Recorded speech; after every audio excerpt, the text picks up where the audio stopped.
Welcome back to a spectacular day at this fast, free-flowing Phillip Island circuit, but the controversy rages on.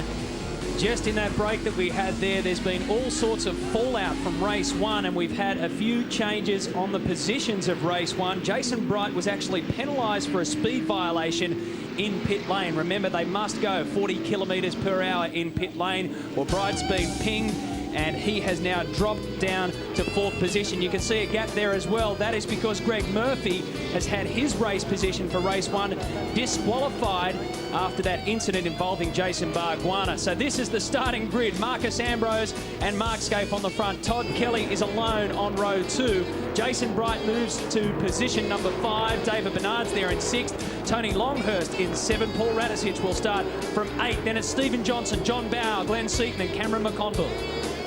Craig Lowndes and Simon Wills, Larry Perkins and Craig Baird in the Team Brock Commodore. Neil Crompton, Russell Engel right back there in 18th. Max Wilson had some troubles too. Paul Romano will start out of 20. Rick Kelly, the Holden Young Lions in position number 21. Dougal McDougall from Pepsi Racing, 22. Ellery and Jones. We will have 30 starters for race 2. 34 laps. Garth Tander back there in position number 25, and all the way at the very back is a pretty unhappy Greg Murphy from the Kmart Racing Team. He'll have to work his way through a field of 30. You're on board with Murph. The big winner out of all those chops and changes and the official rulings from race one is probably Todd Kelly, Greg Murphy's teammate. He was originally locked in for position number 5. He's been bumped up to position number 3. That means he collects 64 points. But the way this thing's going, that could probably change by the end of the day. Yeah, it's really going to hurt Greg Murphy. He came into this round second on points. Mark Skaife claiming the maximum 400 from Adelaide. Greg Murphy came into this one on 288.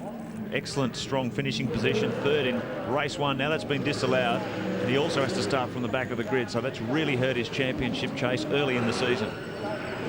Tell you what, it's pretty hard to overshadow what's already happened with Jason Bargwanna's crash right from the word go. Then you've got all the drama that unfolded, but Marcus Ambrose has managed to upstage all of these guys out of pure, sheer racing talent, and a major scrap with Mark Skaife right to the very finish. What a thrilling race one and first race victory ever for Marcus Ambrose. Remember, he has won a round in the V8 Supercar Championship back at Darwin last year.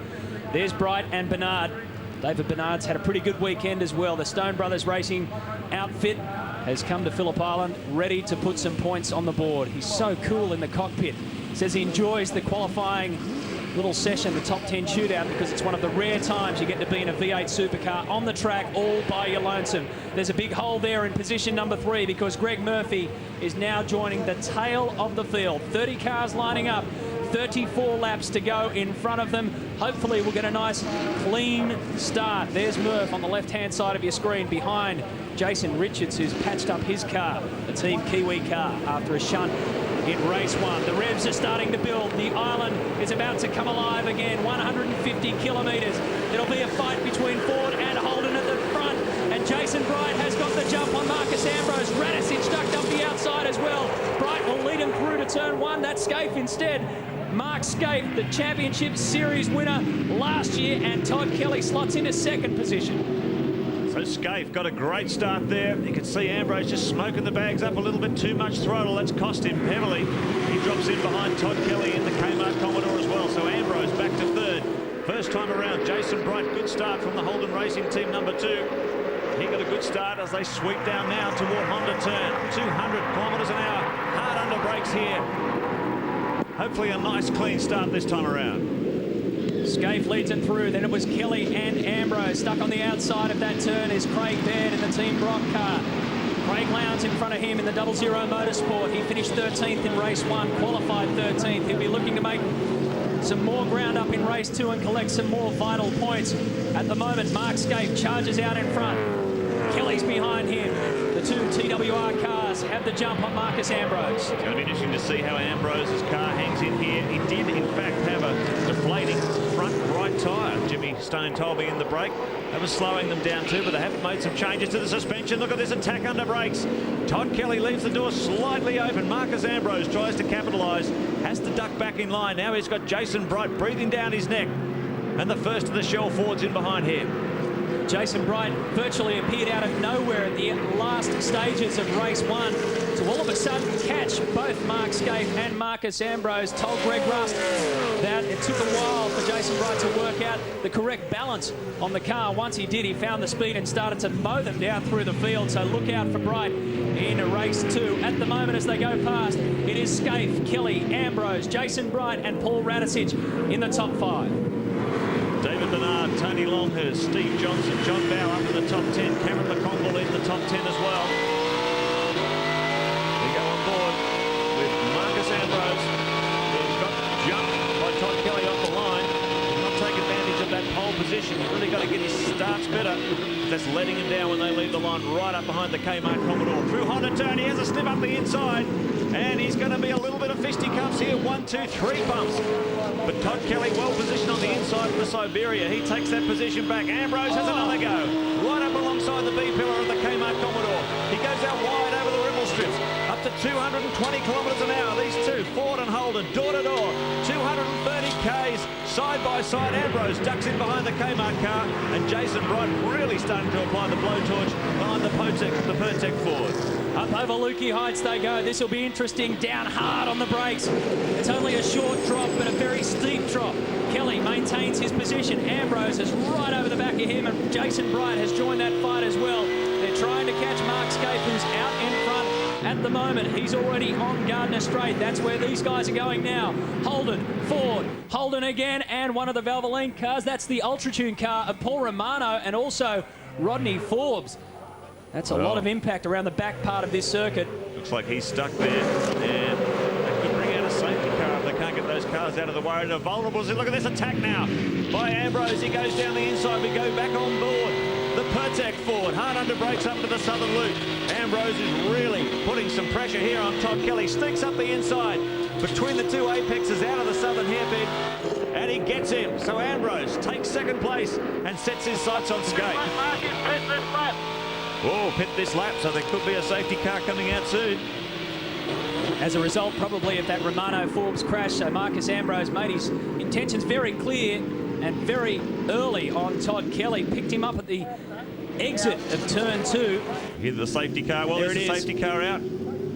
Safety car sign, yellow flags waving. We haven't heard from race control yet that the safety car has been called out. As far as we know, it's on standby. Meanwhile, Rodney Forbes tries to limp back the damage. 00 Motorsport Ford. You can see substantial damage to the front of that car.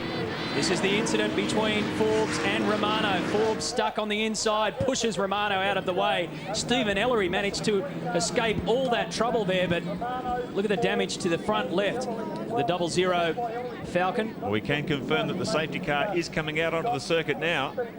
And this could open up to a lot of frantic pit activity. You could hear, He got him on the way back as well. What on earth happened there? That was Rodney Forbes trying to rejoin the race and get back to pit lane, and Paul Romano threw in a second punch just for good measure. They've got real dramas trying to talk to Craig Lowndes at the moment. They've had 5 goes at telling him, come into the pits this time, come into the pits, pit this time, they're telling him. There's about 15 cars in this line coming into pit lane, and you can be guaranteed that they'll definitely be going 40 k's an hour, especially Jason Bright. Maximum pressure here, and what it is telling you is that this Dunlop tyre is delivering very consistent performance over 34 laps, so no one's trying to hang out there and get extra mileage on their first set. They're going in as soon as they can. Everyone under safety car conditions. No one wants to lose track position. And it's a real battle of the pit crews now. Maximum pressure. Every second lost here is crucial. Ambrose crew. There's some yelling and screaming going on down there. And this looks like a slow one for the Pertec team. And look at the traffic jam in pit lane. We've got a Shell Ford with its back sticking out. Marcus Ambrose has been delayed on his departure. Well, that's why, because the Shell Ford was there. Both of the Shell Fords have come in at the same time. You had car number 18 in front of car number 17. Stephen Johnson caught with his tail hanging out. And Marcus Ambrose couldn't get around it. We were right on board with the Pertec Ford as they tried to get a clear exit out of pit lane. Glenn Seaton leads. Craig Baird goes out. Simon Wills.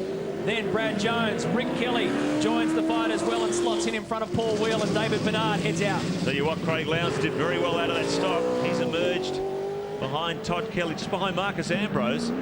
So by the time the other cars come in to make their compulsory stops, he should be about 4th in the order. They've been struggling with an engine misfire in Lowndes' car all weekend throughout practice, qualifying and race 1. Hopefully they've licked it for race 2. Johnson, you can see what a traffic jam it is there in pit lane when they all come in together. Okay, away you go there, mate. Very, very okay, tight. Steve, you're going to have to drive your heart out there, pal.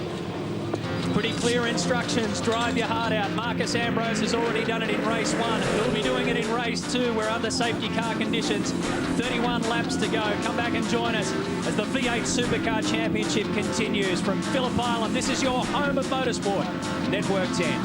Stop the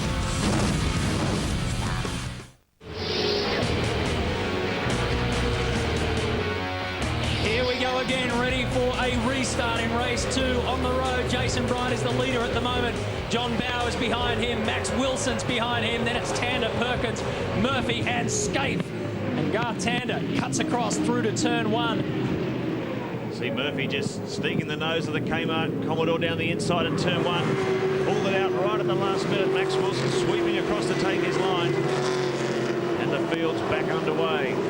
So all those cars that haven't made a stop in front of this bunch, this is effectively your race leaders. Mark Scaife, car 1. He's got Ambrose up behind him. Then Lowndes. So it should be a great battle once these cars in front get out of the way. Just take you through the state of play at the moment on those who haven't pitted. Jason Bright, John Bow, Max Wilson, Garth Tander, Larry Perkins and Greg Murphy.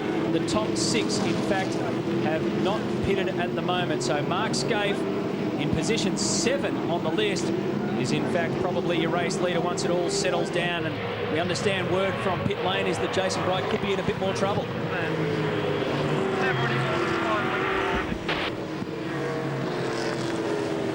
Well, it sounds, but I was just looking at that restart and I noticed that Body was a long way back from the pace car. I mean, the way that the rules are the way the rules are written at the moment, you've got to keep 5 cars between the car in front of you, the car you're behind. You've got to stay within 5 car lengths, and that does include the safety car as well. So if you're the first car, you've got to stay that close. So that could be possibly the big reason. That's what they're talking about, black flag. Another costly mistake for Jason Bright. We've got Jason Bargwanna in the commentary position with us. So black flag being shown to our race leader, and that'll be another drive-through, I guess. The team have just spoken to him as well. They said there's nothing we can do about it. We can't argue about it. We've just got to cop it. Come on in. Well, 2 times visiting pit lane for Jason Bright today. That's really going to hurt him. Shown a lot of speed, but just made mistakes at the critical time. Not only that, guys, he hasn't taken on tyres yet too, so he's going to be a long way back after his compulsory stop. So if you're watching at home, folks, that doesn't mean he can just jump into the pits now while he's serving his penalty and get his tyres put on. That has to be a separate stop. So Greg Murphy in the middle of this pack 2. Murphy trying to unlap himself.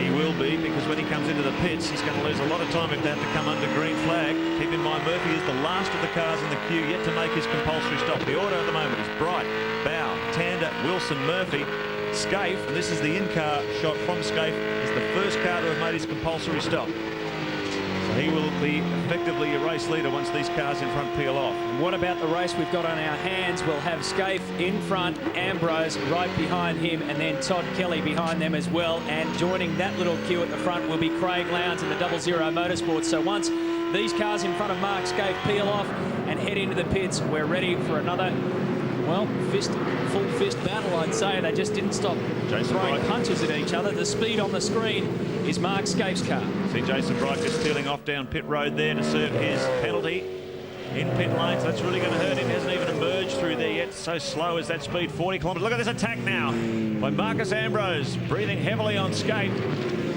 These cars up in front yet to make their compulsory stops. So Mark Scaife running in 5th. Marcus Ambrose in 6th. Todd Kelly in 7th. Craig Lowndes in 8th. Effectively, that's 1st, 2nd, 3rd and 4th. Marcus Ambrose hasn't bothered to wait until the cars in front of Mark Scaife get out of the way. He was all over the back of Scaife coming to the end of Gardner Straight there. Had a look up the inside, the outside, and then back down the inside again. So they've started their scrap already. Lap 9 of 34. 150 Ks to get through. There's a little bit of gravel on the inside of turn 4.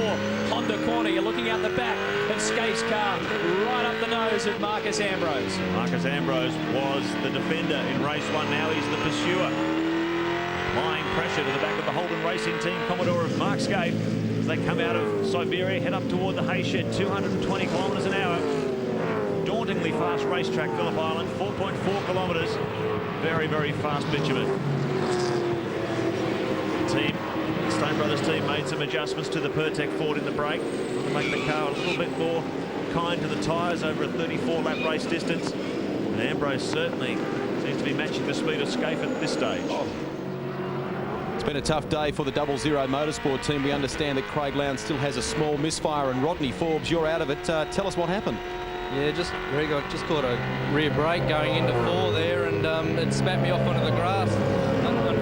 Unfortunately, Paul Romano was in the way when I sort of ended back onto the track again, and that's the resulting damage there. But yeah, it's been a really bad day for us.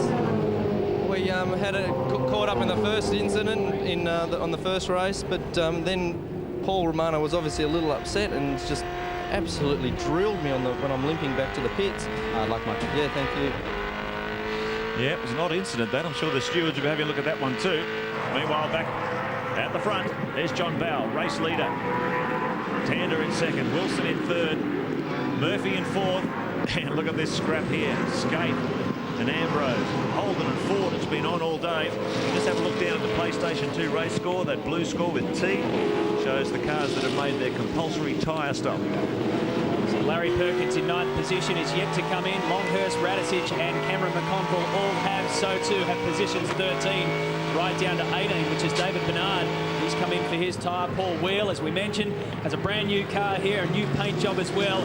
Had a tough time of it in race 1.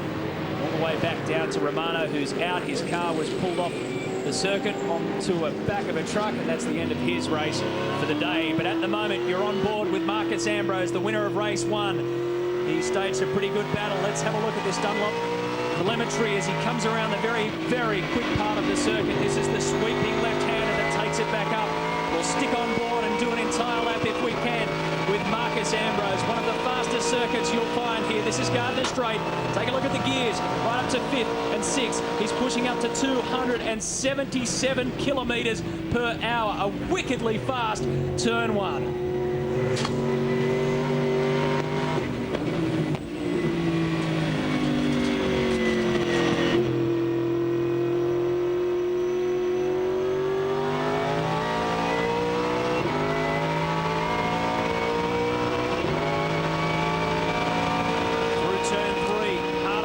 Here.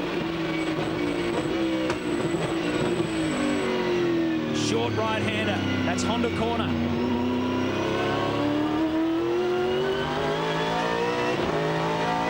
The sweeping left-hander. 3rd gear. That's turn 5 in Siberia. It's where you end up if you're in trouble. It gives you an idea of the incline. Listen to the way that this Pertec Ford is throwing the power down.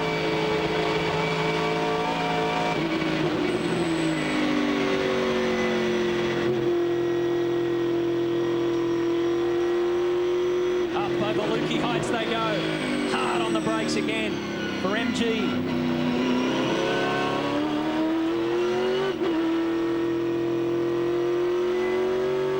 Sweeping turn 9 and back onto turn 10 for Gardner Straight. It's white knuckle stuff, isn't it? Just look at the top speed here on the left of your screen. Scaife just throws a wheel over the screen. Look at this, 260. 270, 280, 280 kilometres an hour. Unbelievable. 170 odd mile an hour on the old scale. Very, very fast. And that's in the bootlet of Mark Scaife, by the way. Yeah. It's almost impossible to think you can break that late coming into turn 1. Oh, John Bowell, race leader. He was. He got into all sorts of trouble down at Honda Turn. That gave the lead to Garth Tander. Greg Murphy ducking through there. Scaife now up behind the better electric car of Wilson. And now he's come into pit lane. Tyre change, compulsory tyre change taking place. John Bowell quite not sure whether it was driver error or mechanical. Making that very clear to the crew. Well, Brad Jones in all sorts of trouble. He's having a horror day. This new car in the Jones brothers team. It's just proving very, very difficult to set up. It's not responding the way they want it to. They've got a lot of homework to do there. That was not a scheduled stop for John Bowe. The team were hoping to try and work that towards either the end of the window or another safety car period if one eventuated. Another driver who's yet to stop for tyres is Greg Murphy. They're also in the same boat, fingers crossed, from the Kmart Racing team for another safety car. Yeah, there's only 4 drivers in the top 10 who are yet to pit: Tander, Murphy, Max Wilson and Larry Perkins. So still at the top of the queue, waiting for all that to unfold, will be Mark Scaife and Marcus Ambrose. They've kept their positions 4 and 5. The PlayStation 2 race score has Garth Tander on the road in front, but he's yet to pit. Murphy yet to pit, Wilson yet to pit. Scaife, Ambrose and Kelly the top 6. Lowndes, Perkins, Longhurst and Radicic in the top 10. 135.9 for our race leader Garth Tander. Murphy a 135.6. One of the problems I see for these two guys, obviously Garth and Murph at the front of the field, if they do get another safety car period, sure, they'll be able to come into the pit lane, but they'll, because they're so at the front of the queue, go to the back of the queue. They'll close the end of pit lane till the entire field goes through because of their track position. So it's a hard situation to be in. Very difficult situation. Checking out our 10 telecast calendar, AFL round 4 on 10. Next Saturday afternoon. That's our afternoon game, the Magpies versus the Hawks from the MCG. And our night game should be a ripper. The rivalries continue at the SCG. Sydney versus the Kangaroos. That's AFL on 10. Make sure you check it out. Saturday is the place to be. That's where you'll see all your footy on Network 10. And don't forget, Sports Tonight will keep you updated with all the latest news, the scores and everything else. Sports Tonight coming up, the early edition after the news this afternoon. Back to race, lap 13 of 34. You're on board with the 4-time series champion, Mark Scaife. He's got Max Wilson, the Brazilian, in front of him. The Brazilian who showed in qualifying that he's certainly got the pace, but hasn't been able to turn that into race positions at race 1 and race 2, round 1 and round 2. In fact, the Scaife comes right up behind Max Wilson in the better electrical Ford along Gardner Straight. Immense speed that they're putting down here, and Max gets into a little bit of trouble. The rear. Wilson is still racing for position. Tander. Bad sportsmanship flag for Max Wilson. So he opens the door. Scaife walks through. And Ambrose should be able to go through as well. Wilson's playing by the rules. And hard under brakes into Honda corner. Oh, gives him a little bit of a hurry up as well. Ambrose sneaks up the inside. Oh, no! And there's been contact between the two of them. Max Wilson caught in the middle of turn 4. And Craig Lowndes, it looks like, one of the 00 Motorsport Fords, has gone crunch straight into him. I think there's problems here for Ambrose. There's smoke pouring from the... There it is. Smoke pouring from the Pertec Falcon. You got a tyre rubbing, mate. Well, all sorts of trouble. It was always going to end in tears, wasn't it? Mark Scaife got ahead. Ready for you, mate. Just to pit this lap. Ambrose running wide. I don't think this car is working very well. He just went way offline there. Oh, look at Wilson's car. Max Wilson, you want to get off the track quickly because it's a very nasty, sharp right-hander. He got passed by Mark Scaife going into turn 4. It's right back down to 77 kilometres per hour there, and by the time that he got locked in between Scaife and Ambrose, there was all sorts of trouble. Ambrose got caught right up behind him. By the time they'd spun around, there was too much smoke on the circuit for the other guys to see what was going on. Well, it's a shattering for Marcus Ambrose. Sorry about that, guys. Max Wilson hasn't made too many friends here. Let's have a look at this again. They got through cleanly all right there, and that was the contact just as they were coming out of turn 4. Now watch Wilson get cleaned up by Lowndes. Watch this. Bang! Look at the impact there. The Lowndes just a victim in all that, drove them through a wall of smoke. Let's have a look at it from the cherry picker. Contact between the Pertec Ford and the better electrical car. Ambrose sneaks past, but Lowndes cannot see a thing. Todd Kelly got through okay. By the time that Marcus Ambrose was back, Craig Lowndes was off with a lot of damage to the left-hand side. This is the damage. This is where Marcus Ambrose contacted the back of the better electrical Ford. Safety car is going to come onto the circuit. Caution lights are on. What a shattering end after a great start. There's Lowndes. He's had probably bitten his tongue as well in that impact. because he really took the brunt of that. Yep, bit his tongue. He's just telling the guys there on the side of the track, "I bit my tongue." It's amazing, isn't it? So much damage. But thankfully, Craig Lowndes is okay. Marcus Ambrose is in the pits. His car's in a whole lot of trouble. Mark Skaife is our race leader at the moment. The upshot is that there's 20 laps to go and a lot of positions to work out who's going where. Race 2 of round 2. The V8 Supercar Championship continues. There's a hell of a long way to go in this one.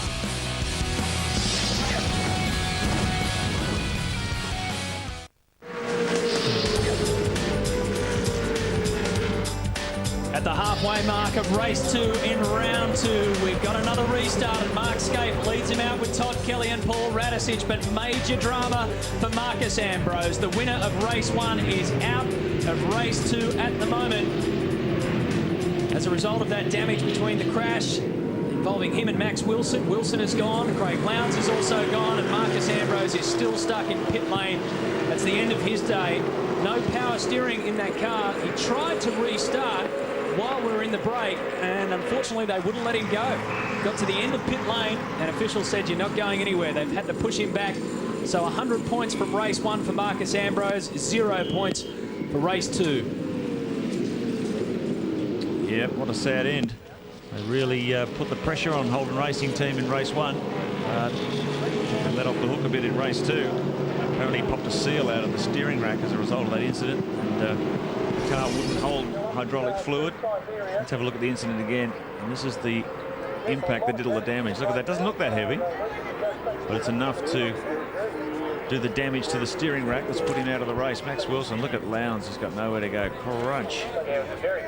Just drove into a cloud of smoke. I reckon if Max just stayed on the brake pedal there, everyone would have avoided him, but anyway. This is the view of the back of Mark Skaife's car at this turn, turn 4. Keep your eyes on Marcus Ambrose as he spins around the better electrical Ford. And then as Mark Skaife pulls away from the damage, the carnage just gets worse. Let's have a look at this again from another angle. Got it all covered here. You can see he just bumped the back bumper there. Ambrose took advantage of the fact that Wilson was a bit offline. He came back on the Pertec Ford. Big impact, and an even bigger one coming here. Look at that. And we saw Craig Lowndes even bit his tongue.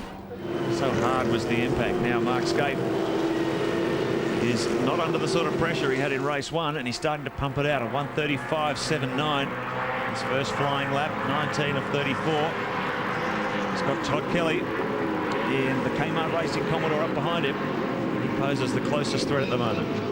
Give you some idea of just how keen Marcus Ambrose was to get back out there. He refused to jump out of the car, even though the team had told him that everything was pretty much over. And Jason Bargwanna, he was prepared to go back out there without power steering, which to the layman doesn't sound like much, but on a circuit like this, a maximum speed circuit, I mean, you know, you have to have muscles of steel to push that thing around. Well, that's right. I mean, these cars have run a lot of caster on the front of the car, and it obviously puts a lot of load on the steering wheel. The power steering obviously makes it a lot easier to drive the car, but believe me, if you had no power steering, it should be hard work, especially around Phillip Island, let alone any other racetrack. But wouldn't have liked to have a steering failure anywhere around this joint, that's for sure. That top 10's interesting, isn't it? Skaife, Kelly, Radisich, Seaton's done well. He's got his way up into 6th as a result of that stop. And Baird up to 11th in the Team Brock Commodore. So it's a good, promising start for that new team. But David Bernard is just peeling off here. Another Ford bites the dust. Number 9 will be serving a pit lane penalty plus an additional 10 seconds stationary. He has to stop in his pit for a yellow flag infringement. So David Bernard, in the second of the Stone Brothers Fords, is out of the action as well. David's not at all happy about this either. I can tell you he's been on the radio to Campbell and the boys at Stone Brothers Racing. He can't understand it. It's happened during the safety car period, and they're bringing him in now. He was 8th when he went in there, and what a weird weekend it's turned out to be for Stone Brothers Racing. They were just having so much fun in race 1, weren't they, with Marcus Ambrose collecting a race win and David Bernard finishing in the top 6. Now you've got Ambrose out of it as Rick Kelly comes on the inside of Glenn Seaton. He's done an outstanding job this weekend, young Rick Kelly, driving for the Holden Young Lions team. That puts him right up into 6th place now, running in the top 6 as a result of taking Seaton under brakes into Honda turn. The man who dominated the Australian Drivers' Championship last year, having his first season of V8 Supercars, showing a lot of speed. What about the performance too of Cameron McConville from the Lansvale Smash Repairs? Qualified 31st, also had to go through pre-qualifying, finished 12th in race 1, and currently he's up into position 4. There he is, car number 3, the only Sydney-based V8 Supercar team. The best he's ever done here at Phillip Island, 23rd a couple of years ago. He got 33rd position in Adelaide, and it was all sorts of trouble for Lansvale Smash Repairs. This is great to see. Cameron McConville, the 27-year-old, doing a terrific job at Phillip Island. In front of him is the only Ford at the front at the moment, Paul Radicic in 3rd position. Todd Kelly's in front, and Mark Scapes at the pointy end of the field. 35.10 for Scape. His lap times are pretty consistent at the moment. Paul Wheel's been making great progress as well. Keep in mind the K&J Thermal car started 26th in this one. He's now up to 8th. So he's inside the top 10. Good result by the K&J Thermal team, particularly in their pit strategy. Glenn Seaton goes around the southern loop in position number 7. He's fought back as well. These guys are putting on a pretty good show at Phillip Island. Let's take you through the top performers. Mark Scape, Kelly and Radicic. Then McConville, Longhurst, Rick Kelly, Glenn Seaton and Paul Wheel up into 8th position. Stephen Johnson and Craig Baird. Baird in the top 10 for Team Brock. Stephen Richards, Neil Crompton, Simon Wills. Larko's in there too. Murphy fighting his way back from the back, and Garth Tander. 100 championship points on offer for race 2. At the moment, Mark Scape has them in the bag. Can he hold on? We'll find out after this.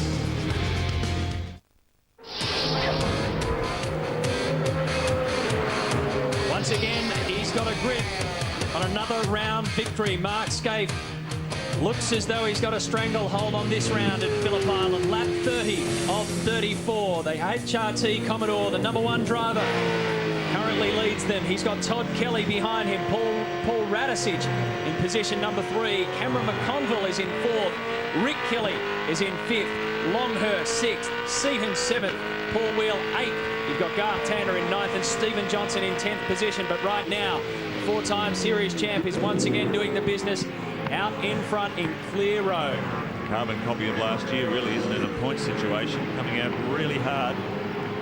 And he's really had good fortune today as well with the problems that befell Marcus Ambrose. Ambrose really took the fight up to Holden Racing Team today. Pity he went out of race 2. It's taken a lot of the spectacle out of the second heat. Well, realistically, Mark, nobody could catch Mark Scape as far as points go at the end of this day, but they could have put a lot of pressure on him heading into round 3. What's going to happen now if it stays the way that it is? Mark Scape will probably walk away with another 180 points. That'll take him to 580 points. So after only 2 rounds. Not maximum points, but only 20 shy of it. Down here with Max Wilson. Tell us what happened in that incident. Looked like you spun the car around and smoked it up champ car style.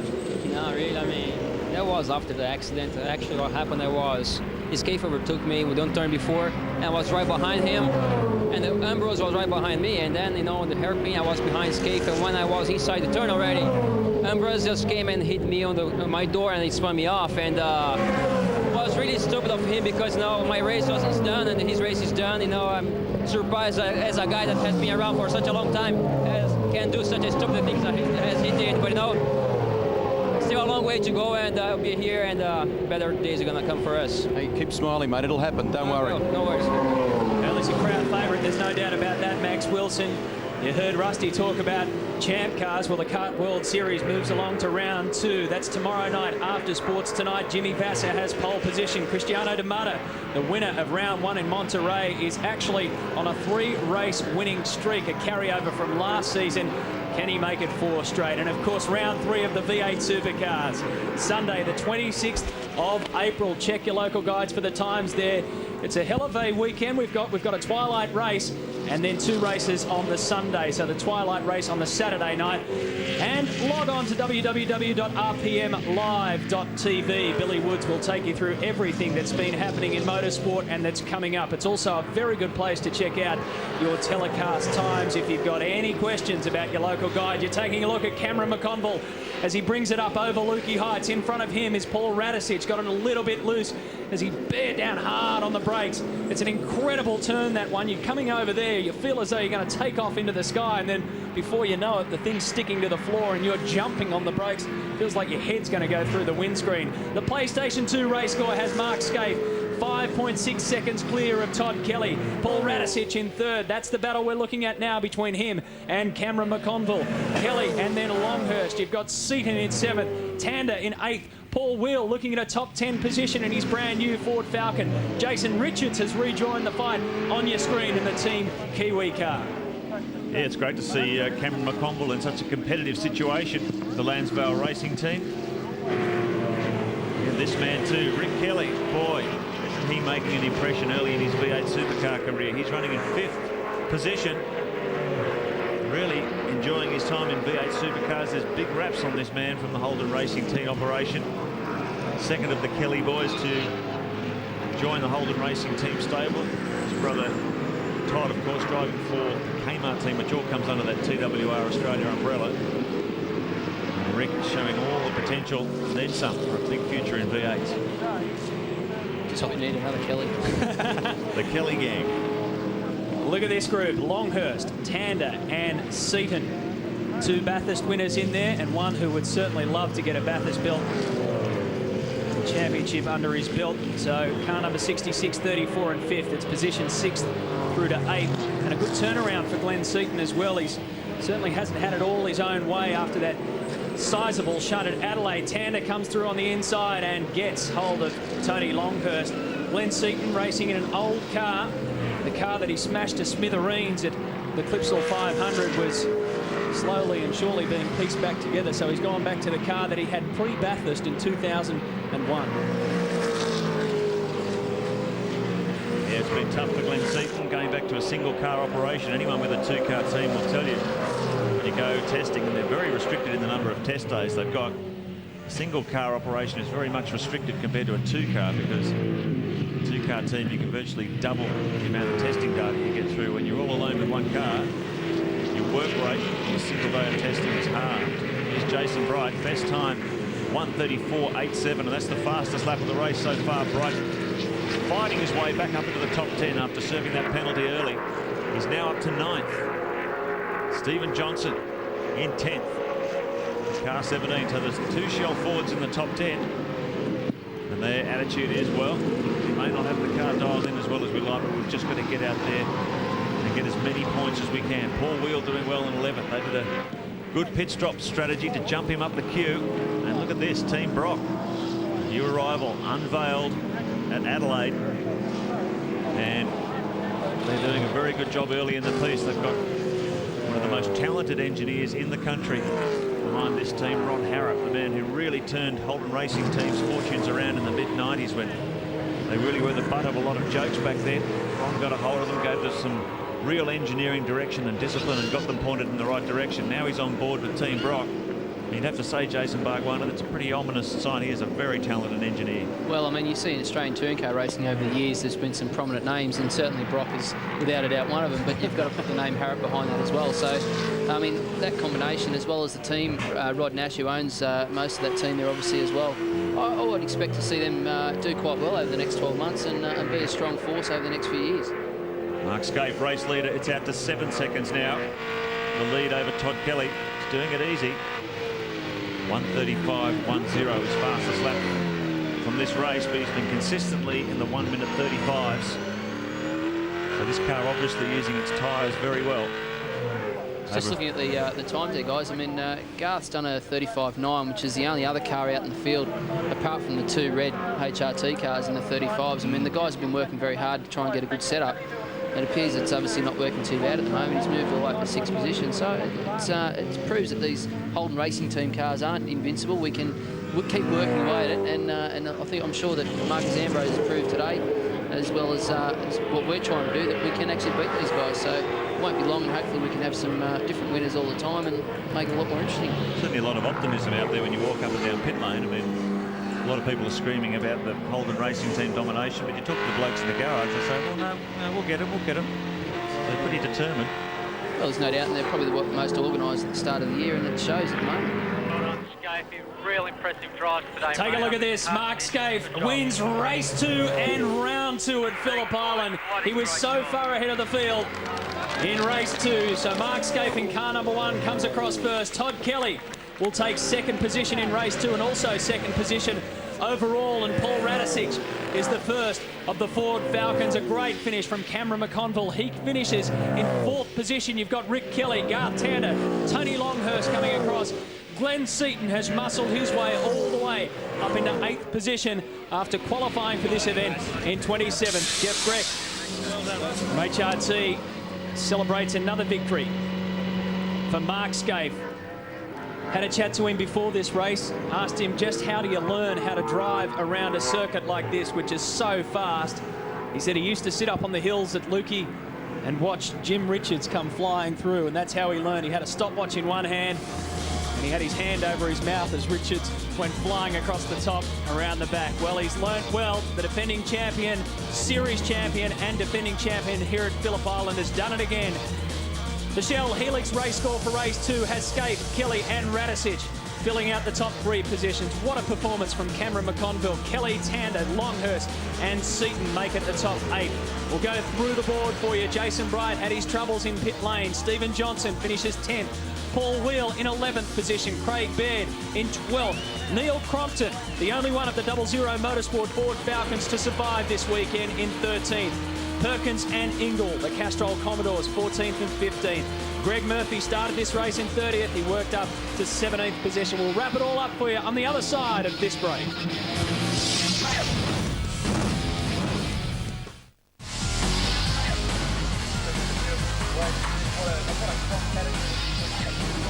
Welcome back to the island after what has been a terrific day's motor racing all round, and Todd Kelly, the Kmart Racing team, finishing second outright. Well done. Yeah, it was good. It's been a good weekend for us. We really need the points at the moment, so it goes down well. But there's no way I was going to catch Scaife there. He was going for all money. From your point of view, it was just a case, I guess, of chipping away and banking some solid points, particularly after a tough Adelaide.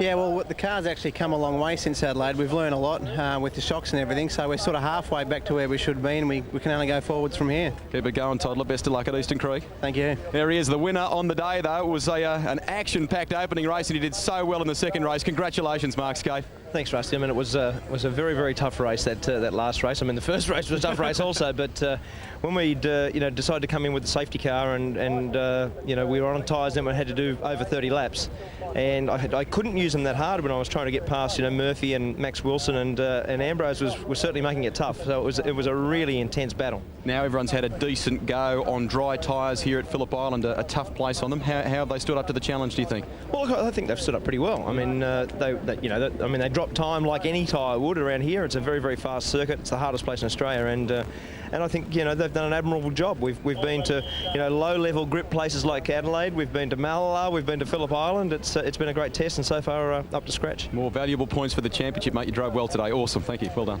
Thanks, Rusty. There he is, Mark Scaife. 3 out of 4 race wins to start the season, but more importantly, 2 out of 2 round wins. He wins round 2 here at Phillip Island.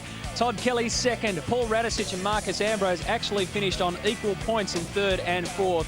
And then Bright, probably the best performer of the day overall was Cameron McConville, 6th position. But what about Mark Scaife? He did it here last year at the island. He's done it again. He's getting very used to standing on top of the podium and spraying lots of champagne around. Celebrations once more for the Holden Racing team's #1 driver, and celebrations in terms of championship points, because he was on 400 points, maximum points, when he came here. Now he's only 20 points short of having full points after round 2. So 580, he's well and truly clear.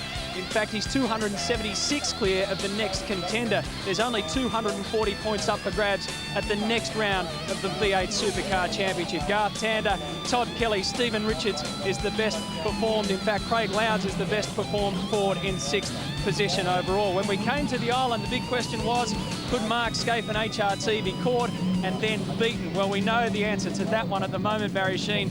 They're certainly not unbeatable, because Marcus Ambrose got him. Yeah, it was a brilliant race, the first race, and I have to say it was a very, very popular win. And it just goes to show you, I think this year, now the Fords are really sort of getting up there. We're going to look forward to some really good races. Yeah. Also, as Mark Scaife was saying, I think you've got to take your hat off to Dunlop, because they've done very little testing here in sort of warm conditions, and they performed admirably. There weren't any problem with the tyres, and everybody at the end of the day was saying, we're really surprised. Another chapter Very noisy. Another chapter to be written at round 3 in Eastern Creek. What have we got in between now and that on your home of motorsport, where we've got the Kart World Series. Long Beach in California, Jimmy Vasser on pole position. That's after the late edition of Sports Tonight tomorrow night. That is round 2. Then, of course, a motorcycle marathon. It includes MotoGP round 2. Can Valentino Rossi make it back-to-back victories for the new 4-strokes? Superbikes are into round 4. Can Troy Bayliss make it another clean sweep? That's on Sunday the 21st of April. That, of course, is after Sports Tonight as well. And then the next time you'll see us at the V8 Supercar Championship is in Sydney. Round 3's at Eastern Creek. A twilight race on Saturday night, then 2 races on Sunday afternoon. 240 points up for grabs on that one. Once again, can they hunt down Mark Skaife and stop him from winning a 5th championship series? We'll find out then. I'm Matthew White on behalf of our entire commentary team. We'll see you next time.